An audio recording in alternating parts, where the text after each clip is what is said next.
And then before that, it's just like, oh, come out here. Nuh-uh. Have you guys seen how many times I've had to log in here? This is ridiculous.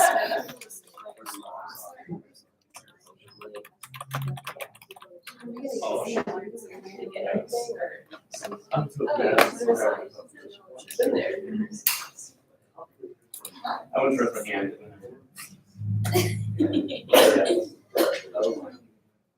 Oh, gosh, that was a job just to get in there. Okay. That's crazy. Good. All right, we're in. All right. Only it's still complicated technically. Okay. All right.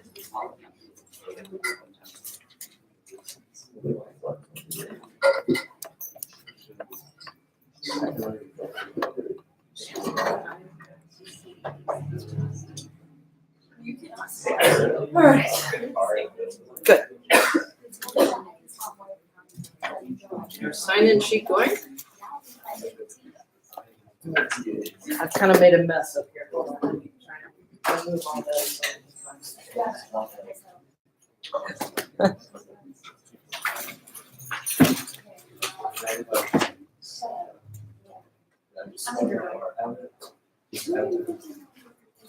Good.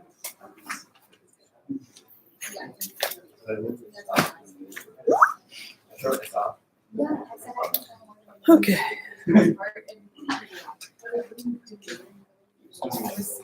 You're welcome to take this if you want. Okay.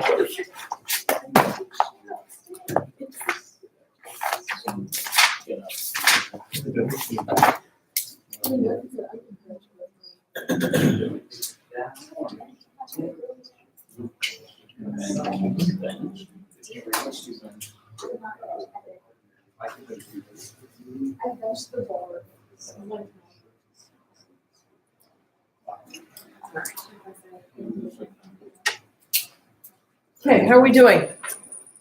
Alive. Alive. Oh my gosh, there's 2 weeks left of classes. This is just crazy, huh? That's like Coming to a fast close. All right. Okay. I know. Maybe that's why I forgot, but I'm not sure why, but I forgot my little connector that goes from my computer to the main screen. So we're using 2 computers right now. So apologies for that. And the recording is going to be a little bit different. Okay. All right. Any questions from last week? Yes. The writing thingy, is that due tomorrow night or tonight? Due tomorrow night. Yeah, not tonight. And if you have issues and you need an extension, feel free to email me. I've already had one student do so. So I'm able to entertain things. At this point, I usually suspend due dates from now until the rest of the semester. So like get your stuff in. There's not a due date from now until the rest of the semester, okay? So, but like that means like keep up with the work so you don't get behind, right? Okay. All right, so not a problem if you're delivering things a little bit late right now, okay? Okay. Let's see here. So just to go over last week, our outline, make sure you get yours in if you have not. If you have not put in your bibliography of at least 5 sources, please upload a document that has it. Otherwise, you'll give 5 points off, okay? Or however many points off you're missing one of those sources, okay? And I'm going to turn this off. Do remember that you can use 3 of those sources as interviews, okay? So that kind of, you really only need to turn in 2 right now. Yes? What if it was included in the outline? If it was included in the outline, no problem. Just want to make sure that you do that because that's usually what happens here. People forget to put in their sources. So just want to make sure you don't forget that, okay? All right, now, in terms of the writing assignment, due tomorrow night, right? What are your thoughts on the use of coercion? We talked about the Nicaraguan case for that. So remember, we used the coercive actions of threatening Nicaragua that we would remove their World Bank funding, right? Not us, but the World Bank, right? So we convinced them. for better or for worse, right? You guys could say, no, that was a terrible idea. You violated sovereignty. Not a problem. Okay, so don't be afraid of my feelings or anything like that. Okay. Number 2, how does environmentalism challenge the right of indigenous peoples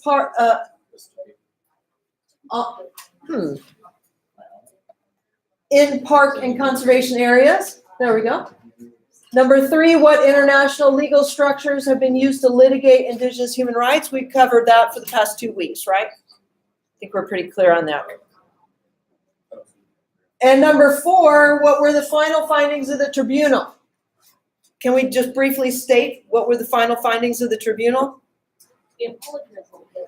Pardon? The apology resolution. I can't hear it. One The more. apology resolution. The apology resolution, right? So in other words, we found out that, yeah, they've been horribly wronged. And so we got an apology. Yay! And then when we tried to use it, it was, you can't use it in court. Yeah, right? So, yeah, we found out that what happened really did happen. Their claims are legitimate, even under national and international law. And then that's as far as we took it, right? Last time I just spoke with Native Hawaiian leaders, which was in the last 2 weeks. They said, hey, what about our case? When are you going to take on our case? My response was, wow, you guys have such a huge case. I've been working on the Native Hawaiian case related to Taro, which we'll be looking at in the next few, this week and next week, right? More specifics. But they too have a right to pressure the United States, like what we did with Nicaragua, right? So now this last question, I just want to kind of restate it for everybody. I'll read it first, and I'm going to restate it just to make it more simple. What is the Kanawai, and what does the principle of lex loci state regarding its use in international law as a method of upholding free, prior, informed consent and indigenous epistemological justice? Why is this important? Okay, so let's take it slowly. What is Hanalei?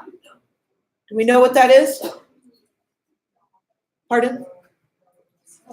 The law, the Native Hawaiian law, right? So their cultural legal system.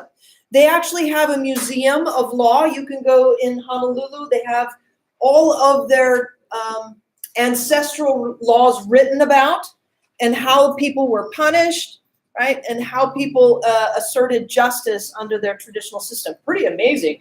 I've not seen many traditional legal systems on museum. Have you ever been there to that place in Honolulu, the legal ancestral Hawaiian law museum? I didn't even know that existed. Yeah, it's a really obscure place, kind of in the bottom of a building. You kind of got to look for it. So anybody that's over there, I'd recommend it.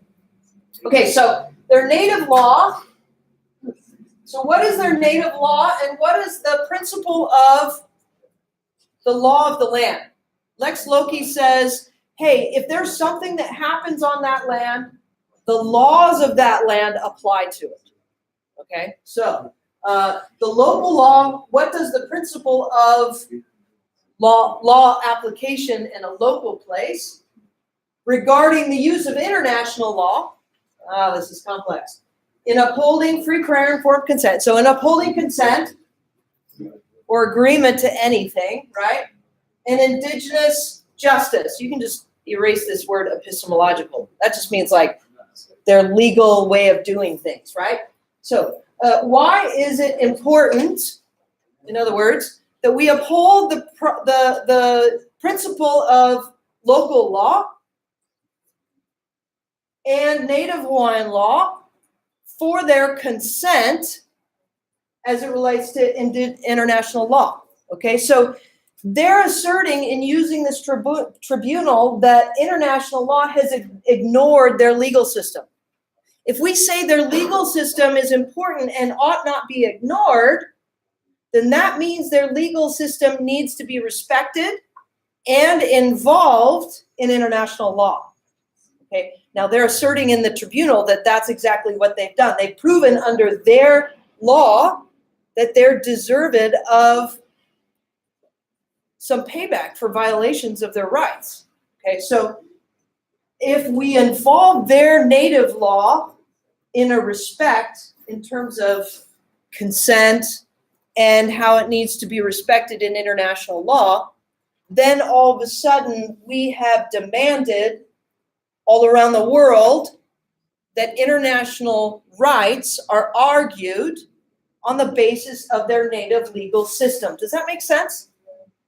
Okay, so they're argued on the grounds of their legal structure and their legal system and their rules and norms and things that apply. Kind of a decentralization of international law in kind of a weird way, right? Does everybody understand that? Any questions about that? Okay. All right.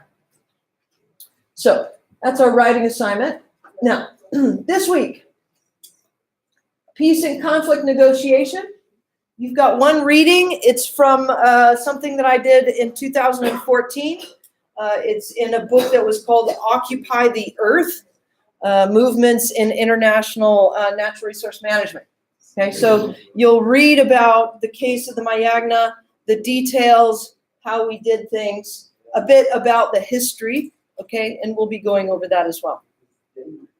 Okay. Class discussion, and I love this. I've already got one student that sent me, hey, does this work? And the article just already blew my mind. So I'm super glad that I did this for the discussion. So we're going to have some amazing news that comes out.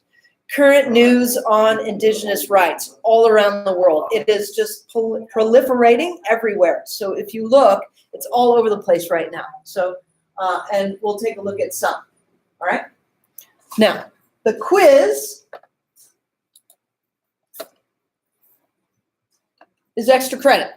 Yay! Okay, so that's 50 points. So that means if you're behind on things, if you didn't get the grade you desired, right, you can do this extra credit and all you will get is points. You won't get anything subtracted, okay? So even if you do just one question, that's 10 points that you'd get, right? Does that make sense? How's that? Yeah? Yay! All right, okay. If you don't want to bother and you've got too much going on, you've been doing well in class, don't bother with it, okay? And you can use it just for studying, okay? All right, number one, what is the argument in support of genetic engineering? Okay, right? One of my professors forced me to take a class I just absolutely hated, and I went into his office. I said, I hate it, it's awful, it's nothing I believe in. And he said, take it, take it, take it. He said, the reason why is you need to know everything about it so that if you want to argue against it, you know everything, right? So I want you to, I'm a little bit heavy on the no GMO side, right? So I'd like you to argue from the reverse, okay? So go ahead and do that as an exercise. All right, number two, what are your thoughts on the UN DRIP? Do you have a favorite article or do you have criticisms, right? I wanted to make it open so it wasn't just like, yay! Right? Okay. Number three, explain the conflict between Indigenous and conservationists or environmentalists in some areas of the world. So basically we're talking about why is there a conflict and what is some of the root of the conflict and what are the different sides, okay? Number four, what was the Tribunal of 1993 in Hawaii and what was accomplished? So we kind of already dealt with some of that, right? Number five, last question, what are the two international courts for bringing countries and individuals to prosecution under international law? Briefly describe the functions of the courts. Remember, one is for individuals and corporations and things like that. The other is for nation states. Okay, so don't forget that difference. Okay, questions? No. Okay. Let's see. Okay, and after this, we'll get into cultural survival. We'll be reading something. Oh, yes. It's not the research paper outline. Yes. Yes, you will. I'll get that to you this weekend. Okay, that's a priority for me for that one, so you guys can get finishing up on your papers. Okay. All right. Cultural survival we'll be finishing with, and I'll put up your reading for that probably on Thursday.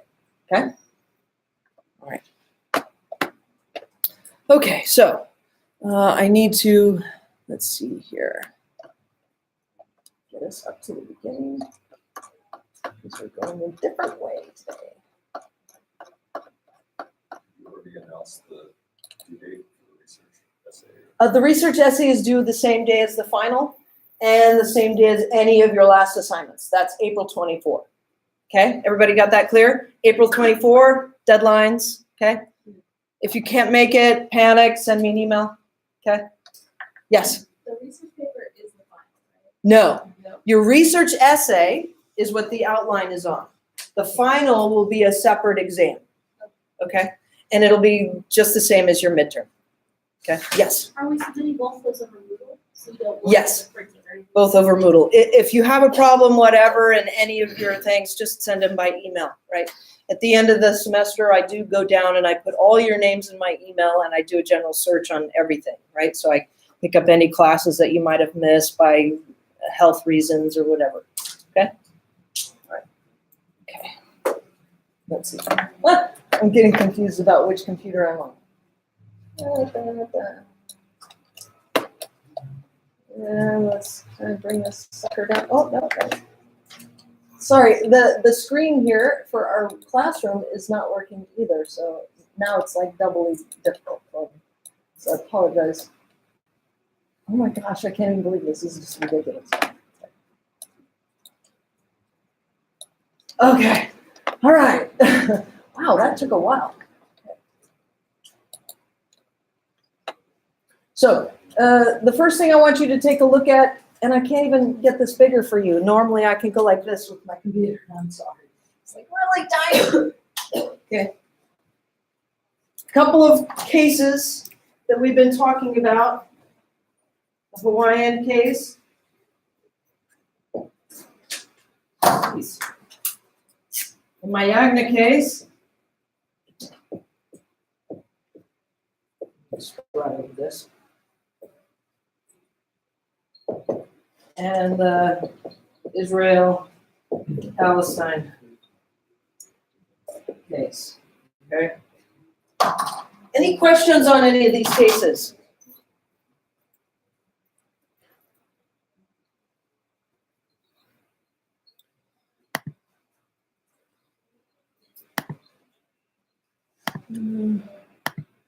Gosh, this is really difficult that I can't do this. Okay. Oh my gosh. Okay. Screw it. Right. I'm sorry. I'm trying to deal with technological difficulties, and instead I'm just gonna put the whole thing aside and just teach straight. Okay. So let's review a little bit. Let's start off with the Mayagna case. Okay.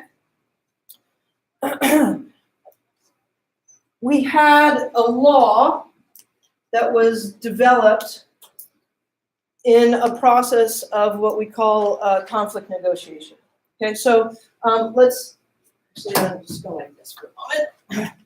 We've got the did I grab the wrong pen? Got the 1970s to the 1980s. Do we know what happened in Nicaragua from the 70s to the 80s? Yes. Did the U.S. install a coup in Nicaragua or something? Something similar. Okay, so prior to the 1970s, we had a dictator by the name of Somoza. Anybody heard of that? How many people know that? Okay. Yay. All right.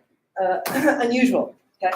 Prior to the dictator, in the early 1900s, we had a discussion about Nicaragua because it had this huge lake. Big, beautiful lake, right? Big, beautiful lake that was connected to another big, beautiful lake.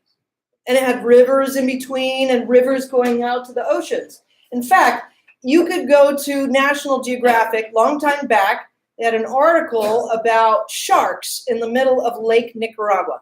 Like, blow your mind, right? Sharks in a lake? What are you talking about? So what happened is they came in through what was then a wide river, open kind of bay area, and then evolved in Lake Nicaragua. And as the rains washed out the salt, they became evolved to the local conditions. So there was actually a pretty wide river down to the south. Okay. So prior to 1910, we had the U.S. government come down to Nicaragua and say, wow, we really like your lakes. We really want to do something, right? And the whole eastern side of Nicaragua was called the municipality of Zelaya. So there was a separate group of people over there. Indigenous, a big mix, right? And Nicaragua said, yeah, we got some pretty big lakes. And the U.S. said, well, let's make a canal then, right? And Zelaya said, ooh, we don't like the Yankees coming down and taking over our land and trying to take over, right? And so the Nicaraguan government fought against the U.S. government. And in 1910, there was a gentleman by the name of Augustus Sandino that won against the U.S. government, right? Bet you didn't know that. Nicaragua beat us in 1910. And because they won and ran us crazy Yankees out of town to the north, right?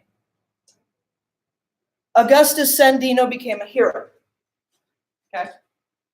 So now you know about the origin of the Sandinistas. Okay? It was about getting the external forces out of the country to be able to have your local country and government respected. Okay? Because we don't respect it. I mean, think about how we just titled the lands for Awastini. Coerced them, right? Okay. So we had a series of Somoza dictators from father to son and passed down. And the result of this meant that a lot of the land, most of the land, was in the hands of very few. You've heard of this story before, right? What usually happens when this occurs? What happens when the land gets held in the hands of only a few? Every case around the world you can think of. Abuse of power. Yeah, abuse of power. Conflict, for sure, right? So we had a gentleman in the early 1970s by the name of Daniel Ortega. And he came on the scene, and he was the representative of the Sandinistas. And he said, enough of this Somoza dictator, enough of these problems of the poor, because we can't even survive. And he rose up. A big fist. You can see many of his news pictures like this, right? And he rose up, and they had a revolution until 1979, right? Actually, the revolution then ended up in a war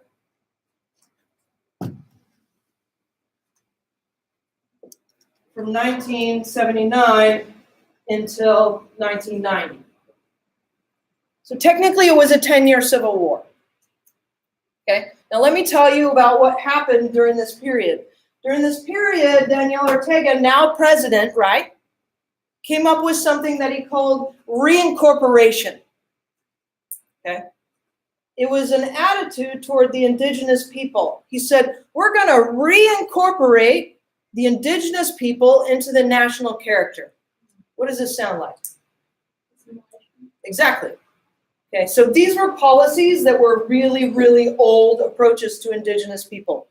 And what do you think that they felt? Betrayed. Betrayed. Absolutely. Right? I mean, they even held a fight in this area. Betrayed. So when he came to power and he suggested we're going to reincorporate all the indigenous people and all their land, he also even gave out logging concessions without their approval. Okay? So in the early 1979, we had, I wish I could do this on a map. Here's the country of Nicaragua, right? Here's Costa Rica down here. There's Honduras, El Salvador, right? We've got the Coco River that goes around here. Got big lake here, river. Okay, you see why it was a canal, right? We wanted it to be a canal. Okay. So, now up here, we had an indigenous region in the north. We also have one to the south too, but up here, the indigenous people became furious. They were the Mayagna.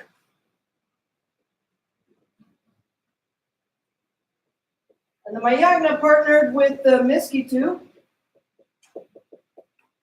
and they developed a group of military militia. Okay? Because they were angry about their lands being taken back into the national character, they were angry about the idea that they had their lands given out to other logging companies without their approval, no free, prior, informed consent. Okay? And when this military group started, called it Al Permiso, right? When it started, we had a group to the north that was listening to this group. This group tells me their name was the Sia. First time I heard that, I was like, the heck is that? Somebody tell me who the Sia is. And they said, don't you know who the Sia is? I said, no, I don't know who the Sia is. So the CIA came and they armed my friends. They gave them guns. They gave them M16s. The other side had AK-47s, right? And when they armed them, their homeland here became the front line. And that was the beginning battle of the Sandinista Contra War. It was negotiated at my friend's table. Talk about a story in the field when you hear that one, right? Oh, my gosh. First time I heard that one, it blew my mind. Okay, so we armed the Mayagna and the Miskitu by the assistance of the United States CIA. We sent them back to their homelands after having taken their women and children into Honduras to refugee camps. My buddy, the chief, grew up in a refugee camp for 10 years. And the entire battle moved from just here with the Mayagna homelands to the entire country. No, what's going on here? Okay, so it became a battle that lasted until 1990, a 10-year battle. When I go home to Managua and I sit around the table with my family that's adopted me, I hear strange conversations. I get asked questions like, have you ever heard a bullet go by your face?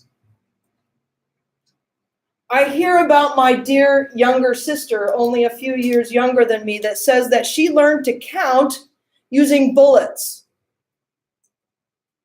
That in kindergarten, when they learned to count using bullets, they also learned how to clean a gun. This was the reality for many that were there, right? So they experienced something that really people never should, right? So at the end of the battle, it only stopped by one agreement, and that was the autonomy law.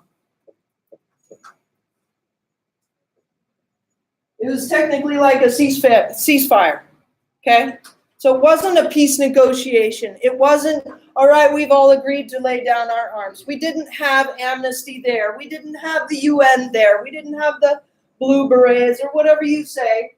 We had to come together and we developed the autonomy law, and then Law 28 as a reference to what that autonomy means. So this is when the indigenous people said, you know, enough already of treating us like we're your stuff that you can sell and trade and do whatever with. Now you need to respect us. And the autonomy law literally broke the country in two and gave us the North Atlantic Autonomous Region, known as the RON, and the South Atlantic Autonomous Region, known as the ROS. Okay? So then we had our municipalities, or counties as it were, all shifted under a new kind of nation state, but it was just autonomous. Okay? So still considered not Nicaragua, but autonomous meaning they have their own laws. Okay? All right. 1980 or 1990, this exact same year, we had a problem because remember where the war was. It was on their homelands, right? And after fighting there for so long, many people stayed fighting there for very long. After fighting there, not everybody went home. Do you remember me telling you that my security guard was involved in this war, was taken into this war when he was about 9 years old? 9, 10 years old. He didn't get to go to 6th grade, right? Would write me notes, and it was hard for me to understand them because he doesn't know how to write very well, right? Illiterate to some degree, okay? So think about all the people from age 10 until maybe 30 that for 10 years were involved in this kind of a war, right? So that's what you got. And when people didn't leave, they did what we call squatting. So what does squatting mean? Staying, right? It's just staying on the land and claiming it as if it's yours, right? Do you know anything about squatters' rights? Have you ever heard of that? What have you heard? Like here in the States, if somebody squats in your building for 7 years or so. 9. and 9. They get it. Yeah, they get it. Like, what the heck? Are you kidding me? Yeah, they get it. So you better hurry up and kick them off. Otherwise, they're going to claim. I know people in Hawaii that do this, right? So we had people that were considered squatters, right? And even under Nicaragua law, we've got 9 years to get them out. Okay? So, didn't get them all out, right? So we had a problem because we had a lot of guns and we had a lot of colonists, right?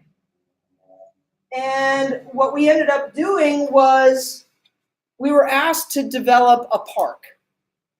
The leaders came out, the indigenous people came out, and they said, you know, we've got all these new squatters here, and we're not protecting the trees.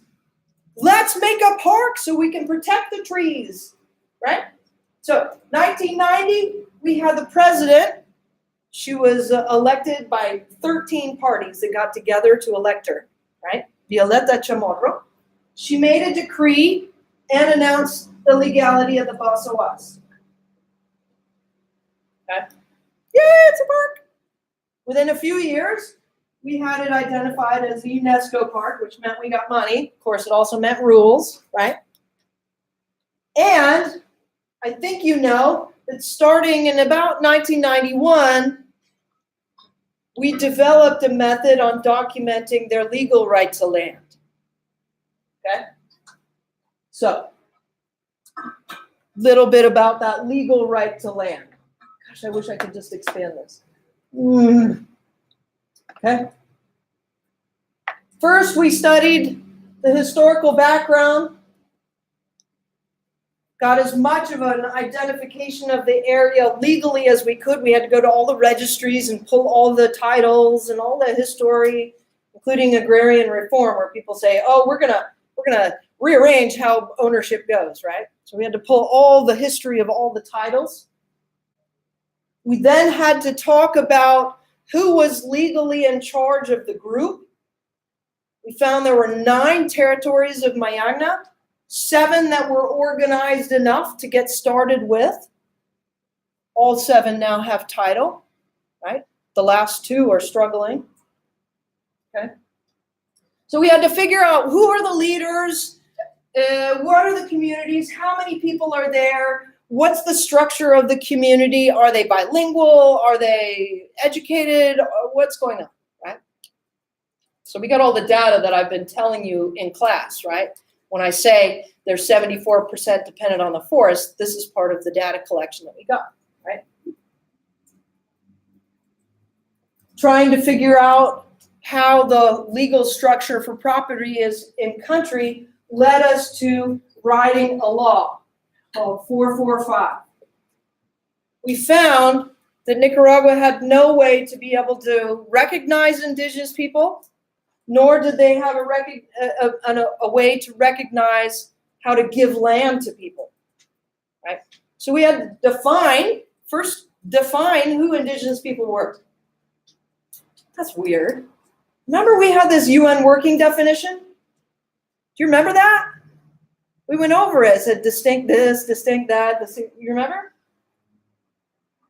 Really, it defined it already. So what are we having to do here? So one of the things that happened when the UN developed that working definition is they sent a gentleman around the entire world by the name of Martinez Cobo. And Martinez Cobo went to every single country to record how each country treats the defining of indigenous people, like our country by blood quantum, right? Okay. Nicaragua, I think I've been telling you, by agreement of the group that you're a member, okay? So that meant we had to figure out how to define that the group was indigenous, right? So we had to write a law that said, these people are indigenous. Of course, it was complicated in dealing with the Miskitu. Why was that? Do you remember? Who are they? Who are the Miskitu? We gave them muskets, that's where they got their name, but where'd they come from? They're a mix of local indigenous with who? Spanish. People People from Nigeria. Oh, coming in the 1500s, right? So where are you going to draw the line in defining indigenous people? Our country defines the line at 150 to 200 years ago. Interesting, right? So are we going to define a line here as well in terms of, no, it was before the 1500s. All those people from before the 1500s are indigenous. That doesn't work either. So when we define the Miskitu people, we said Afrodescendientes, so African descendants, but with some kind of indigenous quality, which allowed them to have indigenous property or land. Interesting. That's what they chose to decide, to define, right? And we proposed a law under the National Assembly, and it was approved. Now, you should know that in order to get this law, we got a grant from the World Bank for almost $100,000 to go community to community to community to community and ask, what do you want in a land law? How do you want it to be defined, right? So we had to ask them, why? Remember that thing? Free, prior, informed consent? Yeah, like this is their deal. Actually, it's their deal. Self-determination, right? So we end up acting as facilitators, right? I end up training people in how to do their own work as such, okay? So we got the legal definition of who they were in Law 455. We also identified all the procedures about how to identify land as indigenous, right? You need to map it. You need to write down how you use it. That I don't like, because it maybe suggests that depending upon how indigenous people use it, we'll see whether or not they get the title. That's like not great, okay? So our Law 455 told us how we would do this process. As soon as it passed, everybody went into the field and we developed some of this methodology. The first case, like I've told you, was Awastingni. So Awastingni versus Nicaragua has developed the very first indigenous land titling process and method for the entire world. It's being used everywhere. Right now in Panama, there are over 75 cases where this is being done. Land is being transferred back into the hands of indigenous people all around the world. Look at Australia right now. They're going crazy. Do you know that some of the reparations or payments for what they've done to Australia in this last month just came back in the billions? Do we know that? How many people know that? Just came out this week. Billions of damages done to them. And they've got that coming to them. Okay. So wanted you to also recognize this group. It's called the Council of Foreign Relations. They've identified that women need to be at the forefront of these discussions. This is a difficult thing for us. Remember, we were talking about trying to get the women involved in community meetings in Nicaragua, right? Remember how easy that was? Not so easy, right? So if we're going to do this kind of thing for conflict resolution, what do we have to do? The number one thing to make sure that women are going to be there. Do you remember what the number one problem I had with this was? What was my number one problem? Language. So what are we going to have to do to get them involved? No, that's going to take too long. Come up with something else. Actually, maybe we should hold the whole entire meeting in the local language. And the translators will be for people like me, outsiders. Yeah, it's going to go fast though, which means that we got to keep up. Okay. So that's one possible way of ensuring that women are at the forefront. Okay, now how do I get back? Oh my gosh. Like, this is ridiculous. Am I just an idiot here? Oh my gosh.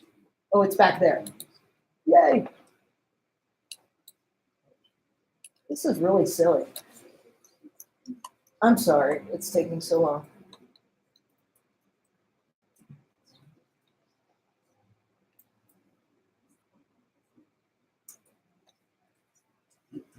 Are you not able to see it from the computer screen? No, look, it's broken.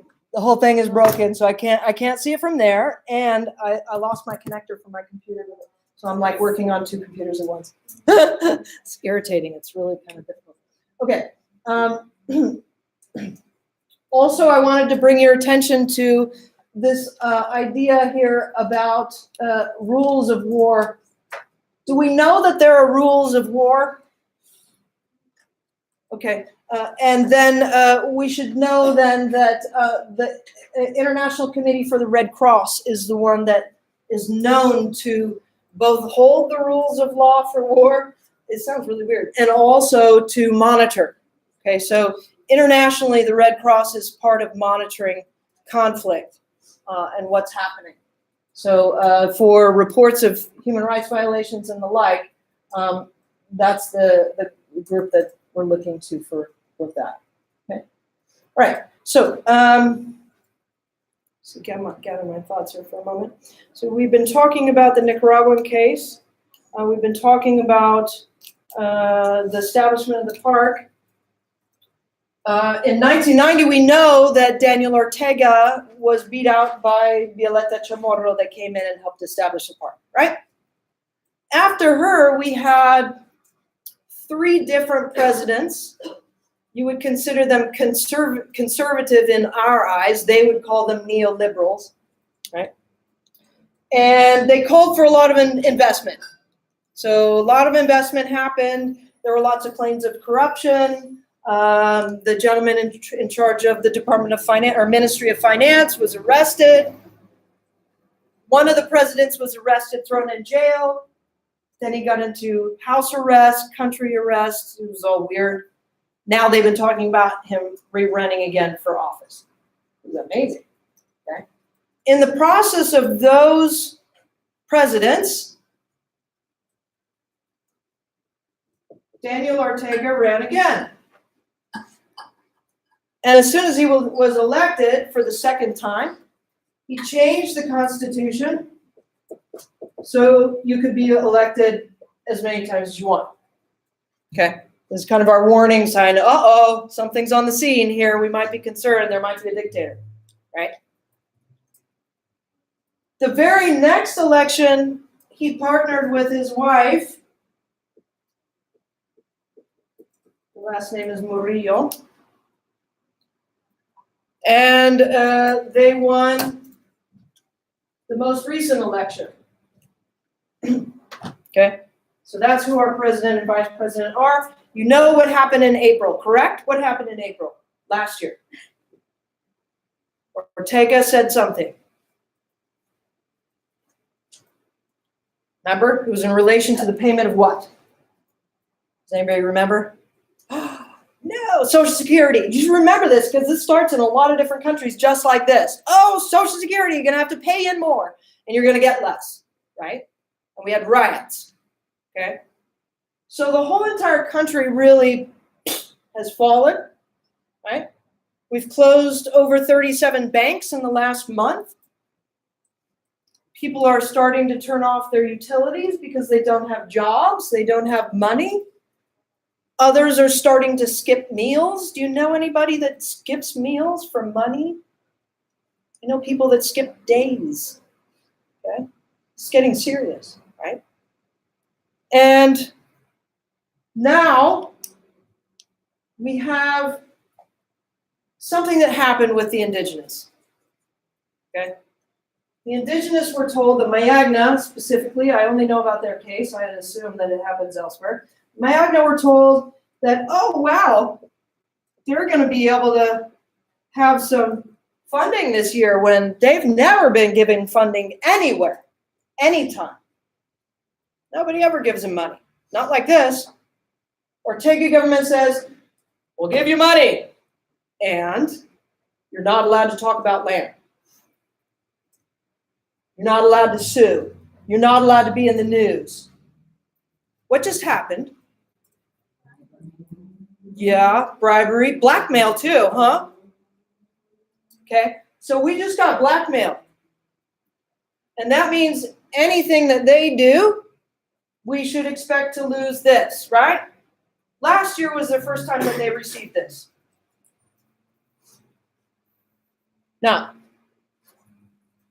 the last 3 months have been horrible.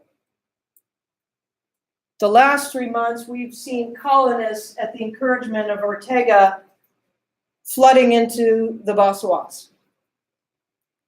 I got a call today, this morning. I've gotten these calls coming up. This one was worse. They're slaughtering the people. The colonists now are being told, if you want it, go take it. And they're going in with guns, and they're slaughtering the people that are living there. So my friends are being killed, shot, and having to deal with this. We have to figure out what to do because we haven't even gotten any money from this year. So it's kind of like, it's not likely to even get that $97,000. So this morning I called and made a report to the Secretary General for the Prevention of Genocide.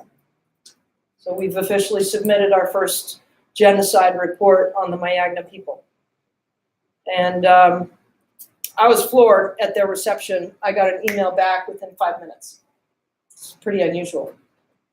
But I had met the gentleman before, so very happy that he responded so quickly. I'm not sure where it's going to lead because in order to protect them as a population, we need to figure out how to stabilize what's going on right in their homelands. And everybody has guns. So to say that the Indigenous people don't have guns is really innocent and naive. Because after the Sandinista-Contra War, all those guns that were supposed to be taken away, any of them that were left, we went and buried them in the hills. So we're looking at currently a process where we have to de-escalate and take things down, okay? So that's what we're trying to figure out what to do. Again, reporting to the Secretary General for Genocide was our first way to try and get things to calm down immediately. Okay, so because the first thing that happens there is our UN representative contacts Ortega directly and says, hey, what's going on? Reason why we called is that we've already called military and police and they've denied us. In fact, they sit like this and watch it happen. Okay. So that's why we're able to call on genocide because we've gotten no response in country and we're documenting it. Remember I taught you about this, right? Document what you're trying to do in country, and once it's not working anymore, then you can go outside.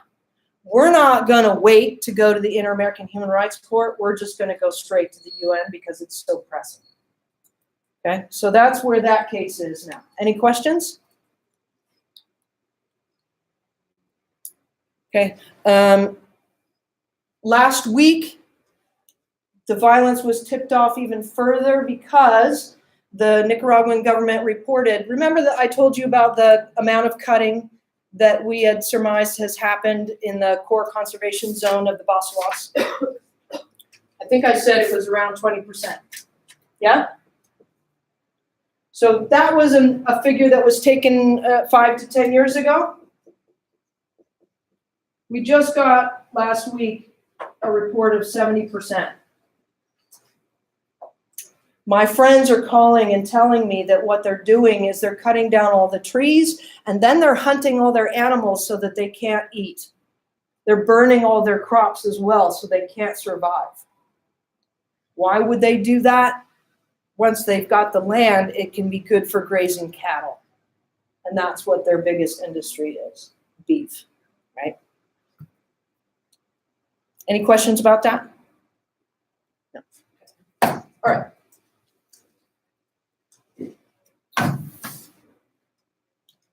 Israel-Palestine. Got a lot of things happening. Oh my gosh, are you kidding? Holy cow. Just last week, do you know that we named, last week or the week after, we named a new president of the PA? Do you know that? Abbas is no longer the president? Did anybody know that? Raise your hands. Nobody knew it. Okay, so that was exciting, and I'm not sure exactly why it all went down just all of a sudden, other than one factor. What do we know about Abbas?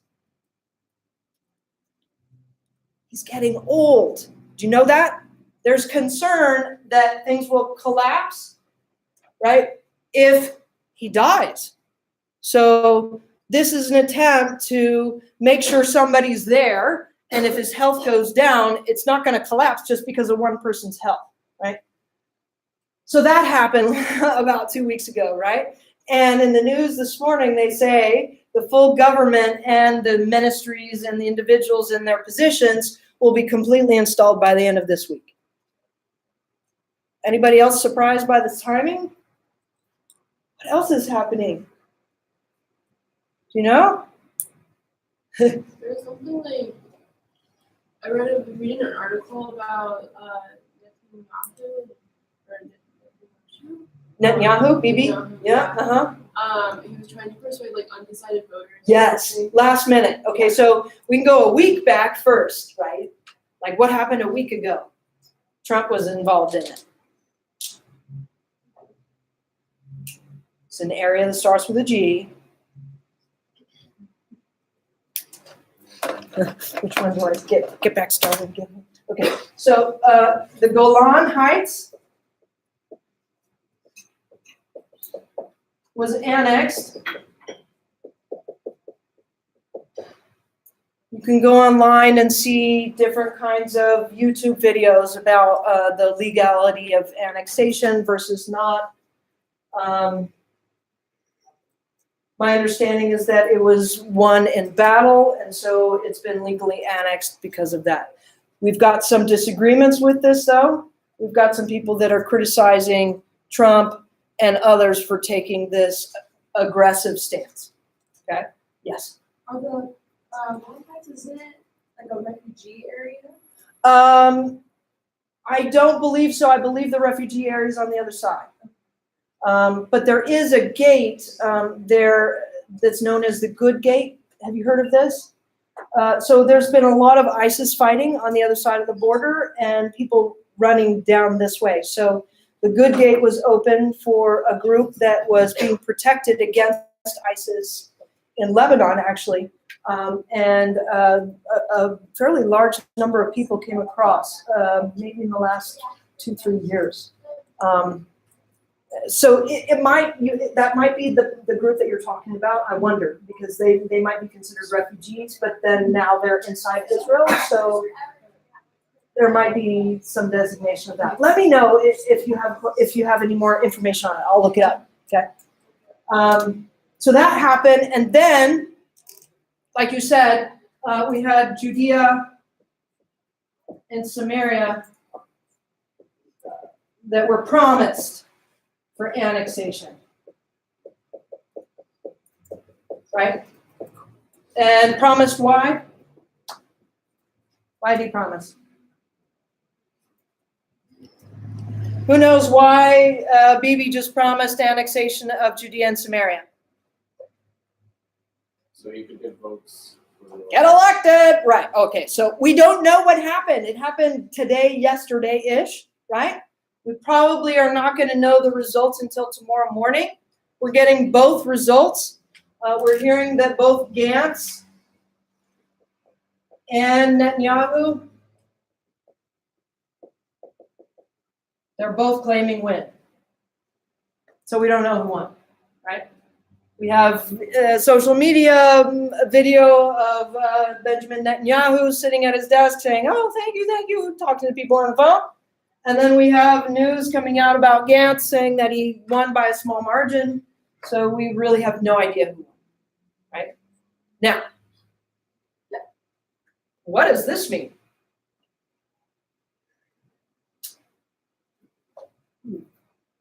Where's Judea? Okay, let's start off with Samaria. Where's Samaria?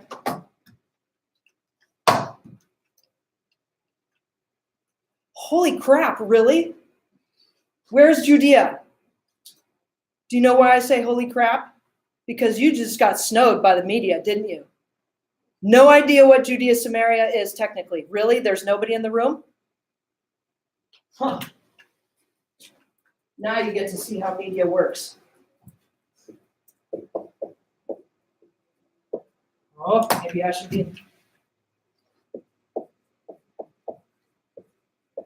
Anybody know why I wrote that in smalls? I could write it in bigs, right? So you get it now? Do you get it? No. He just promised to annex the West Bank. He wasn't clear about it, though. He didn't say, and that means all of it, and those areas where there are non-Jewish populations we'll call autonomous, we'll call semi-autonomous, we'll call another state. We don't know. He didn't say. We're just lost in this idea that, oh my gosh, Judea and Samaria are going to be annexed. Okay? Now, there's a lot of people that live there. Okay? A lot of people on both sides that live there. Also, one other really, really weird characteristic of this geographical area is that the density of humans per acre or per hectare or dunham or whatever you want to talk is tiny. Like, there are huge expanses of land all over the place, okay? And littered around it are these individual communities. And we're fighting over it all, okay? So it's a really interesting progression of what's happening. Bless you, bless you. I'm also aware that we have the area of Bethlehem. So if we have Jerusalem, we have the area of Bethlehem out here. Some believe that it ought to be united together, right? Bethlehem is controlled by who? Who controls Bethlehem? This is significant, right? I mean, like this huge Christian site. Who controls Bethlehem? Israeli Jews or Arab population or what? This is controlled by the PA. Large number of the people that are here are from Syria, Lebanon, and a few with Egyptian roots. Bless you. Salud. Okay? Interestingly enough, there's another layer here. You guys ready for this? Also, we have Christian existence in here. These are all Christian groups. And the Christian legal title to land is still in the legal registries of Israel. Oh, no. Right? Not only that, but Bethlehem, in the last 10 years, had their population go down to less than 10% Christian. Okay? In the last 10 years. Now, in the last 2 years, it's down to 2. So because we have some disagreements of land, because we have not taken care of the issue, now we've had another group come into Bethlehem in the last 2 years, aggressively, physically taking over land, physically taking girls, taking parts of families and making them other parts of families. So joining families in this process as well. And now we have the traditional Christian population that has fled, and we have an illegal population in there. So under the PA, we've had one group lose their land rights and another group come in and claim as well, right? The ones that lost their land rights are the ones with the most political control. Okay. They too are being demilitarized right now.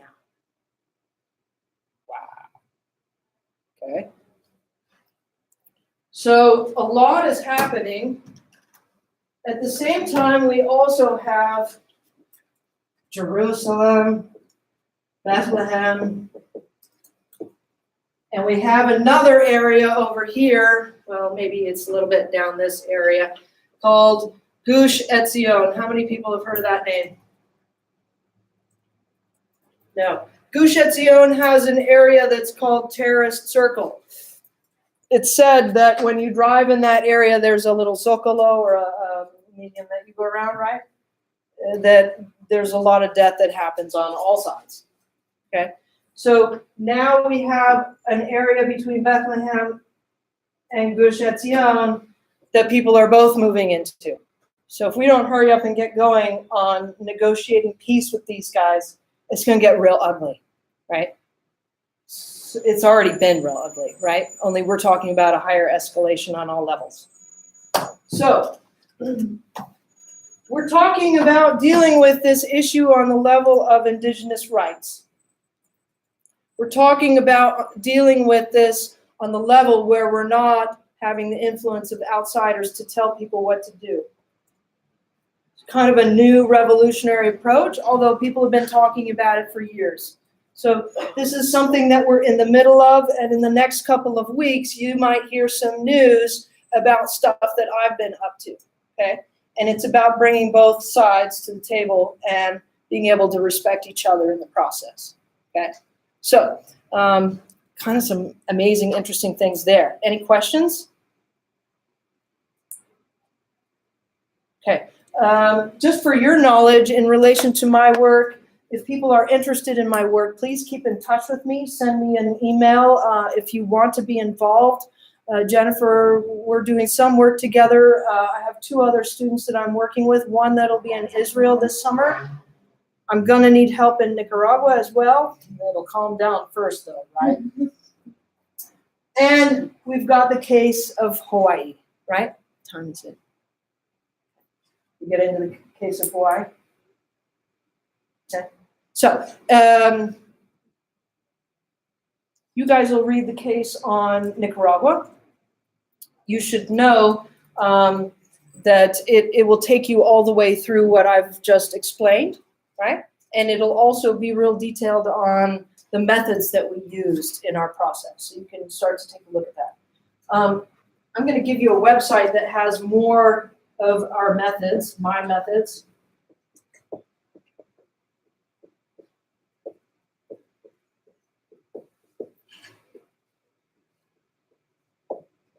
So when I was 8, I started to get involved in Latin America. When I was 16, I went down and did some work with children that were homeless, abandoned, and orphaned in Mexico. When I was 19, I went and I worked in the orphanage in Mexico and Haiti and Honduras. And when I graduated from college, I went down and I opened a house for homeless, abandoned, and orphan kids in Nicaragua. When I was there, I was asked to go on an ecotourism trip to Nicaragua, up to the Basuas. I had no idea what to expect. Nature Conservancy said, come on. And I was introduced as, here's Nan, and she's here to help you with what you need. Right. So out of that was born a nonprofit organization between myself, my mom, and my dad. We're a small family. I'm an only child. So We started Alistar International, have been working in Nicaragua for over 25 years on indigenous land rights documentation, now are expanding to Africa and the Middle East and Asia as well. So you can see our methods there and a little bit about what we've done. Okay. All right. When we come back on Thursday, I'm going to go over Liberia, Sudan, and Cyprus. Are you watching the news? Holy cow, Liberia is back in the news. Are you seeing it? No. Just kind of exploded over the last couple of days. So keep your eyes out on Liberia. Let's start talking about Hawaii. Okay. So for next week, when we go into cultural survival, I'm going to have you read a piece that I wrote in Hawaii on my work in Hawaii. I worked there for about 5 years consistently. I worked longer, but 5 years for collecting data. Okay. So we had a case about 15,000 years ago where Taro was said to be responsible for increasing the native Hawaiian population from small numbers to really a huge, enormous, thriving community. And the spread of taro farming was said to have started that. Okay. We know that in the late 1700s, early 1800s, we had some contact, right? We know that we had some contact by the Calvinists, right? Do we know what happened before we were contacted by religious people? Okay, so before that, we had merchants, and a lot of it was focused on oil and whaling. So there was a lot of whaling that was going on, and the purpose of the whaling was to collect oil, right? So first contact that really happened before there was an attempted takeover of the lands was this contact between oil merchants and whaling merchants. When they came on the lands, they found that there were a lot of taboos. Okay? A lot of taboos. Initially, they discovered what was called the kapu system. How many people have heard of the kapu system? Okay, so kapu can be rules about the environment, but they can also be rules about eating. Okay? And one of the rules about eating was not having men and women eating together. And when the first merchants came, come on, everybody, come on, let's have some free eating, they called it. Okay? And that was the first interaction between the local culture and the outside culture, was this shift in who was acceptable to be in this free eating environment. In a sense, violating this kapu. Okay?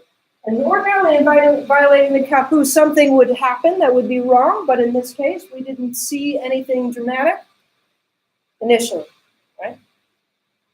So that was the very first point where we started to take traditions and previous culture and push it aside and accept the other. Now, also with these merchants, we had France, Britain, right? Russia, and the United States trading with oil and whale. Okay, why is that significant? And it is. Do you know why it's significant?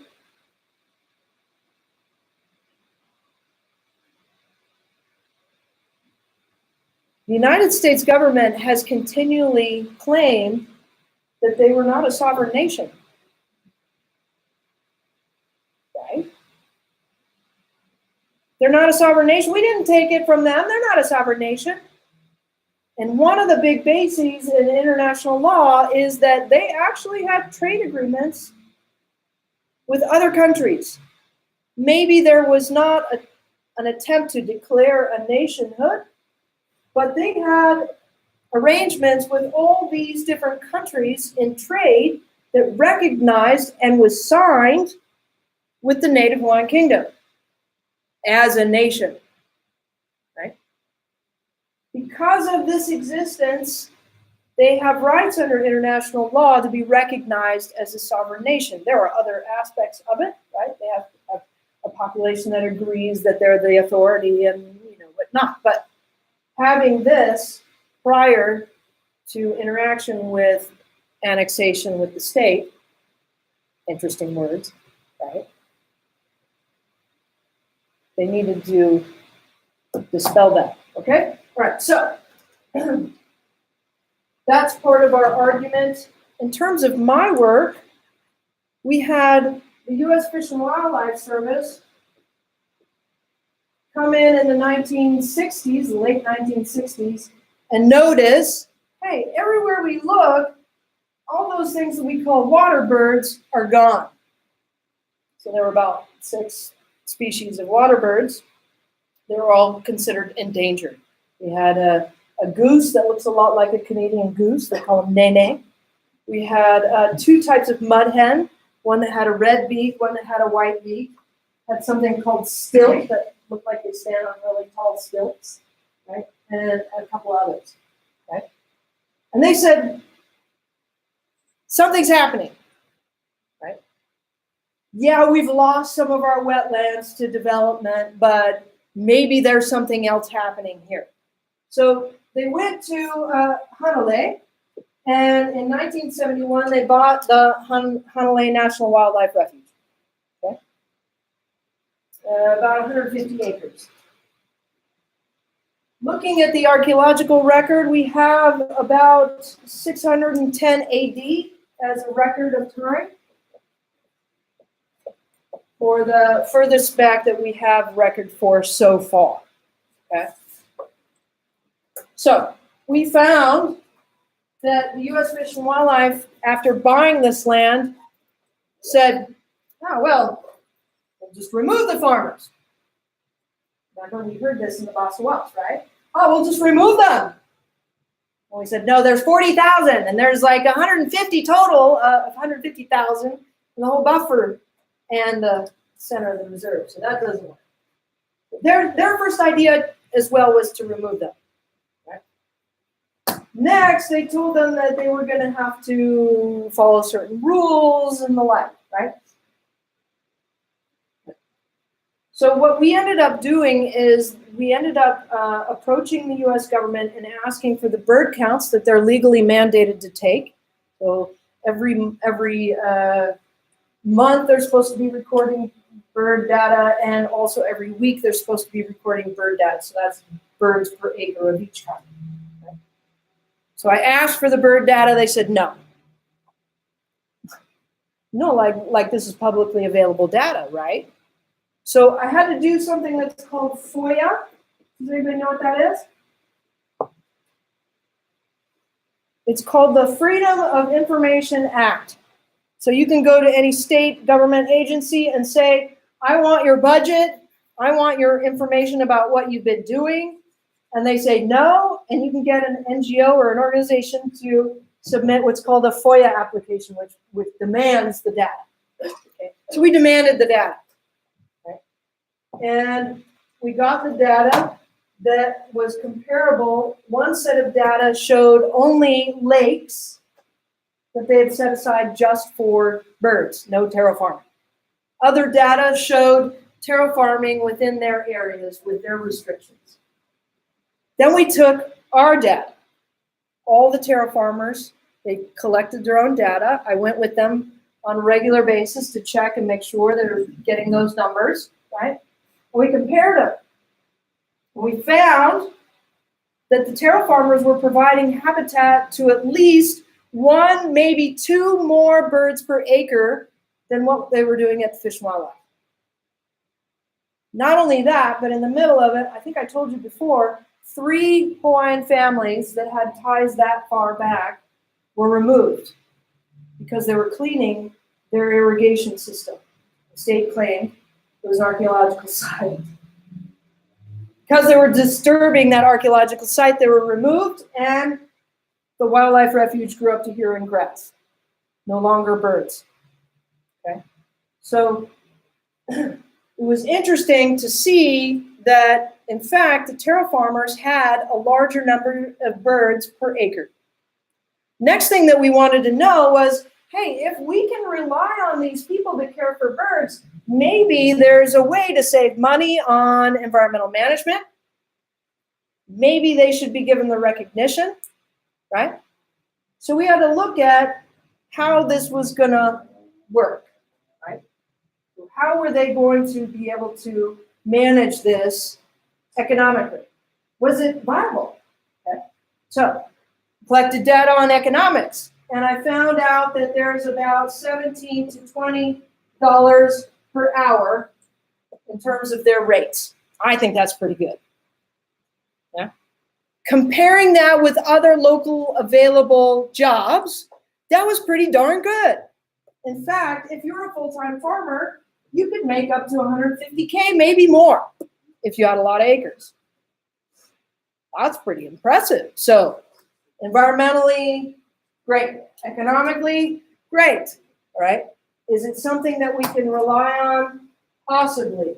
Let's take a look at their knowledge. So next, we looked into their traditional environmental knowledge. We'll talk about that next time, okay?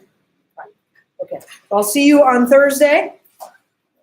And make sure you get in your assignments. If you have problems, issues, just send me an email.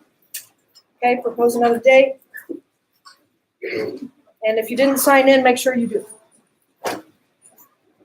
Okay.